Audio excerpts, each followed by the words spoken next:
Praise to be God. Today's seed of power. சங்கீதம் 25:9. சாந்த குணமுள்ளவர்களை நியாயத்திலே நடத்தி சாந்த குணமுள்ளவர்களுக்கு தமது வழியை போதிக்கிறார். இரக்கம் உள்ளவரே, மனதுருக்கம் உடையவரே, இரக்கம் உள்ளவரே, மனதுருக்கம் உடையவரே, நீடிய சாந்தம் பொறுமை அன்பு நிறைந்து வாழ்பவரே, நீடிய சாந்தம் பொறுமை அன்பு நிறைந்து வாழ்பவரே. இயேசு கிறிஸ்து இந்த பூமியில வந்து சாந்த குணமுள்ளவராய் எல்லாரிடத்திலும் அன்பாய் வெளிப்பட்டார். அதே போல நாமும் சாந்த குணமுள்ளவராய் இருக்கும்போது கர்த்தர் நம்மை நியாயத்தில நடத்தி அவருடைய வழியை நமக்கு போதிப்பார்.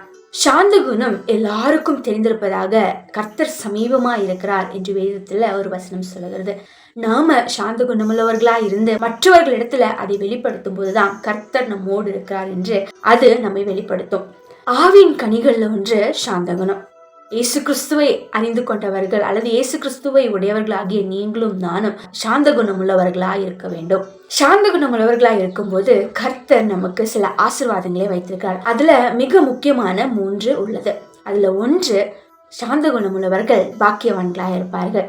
2வது, சாந்த குணம் உள்ளவர்கள் பூமியை சுதந்தரித்துக் கொள்வார்கள். 3வது, சாந்த குணம் உள்ளவர்கள் மகிழ்ச்சியிலும் சந்தோஷத்திலும் நிறைந்திருப்பார்கள்.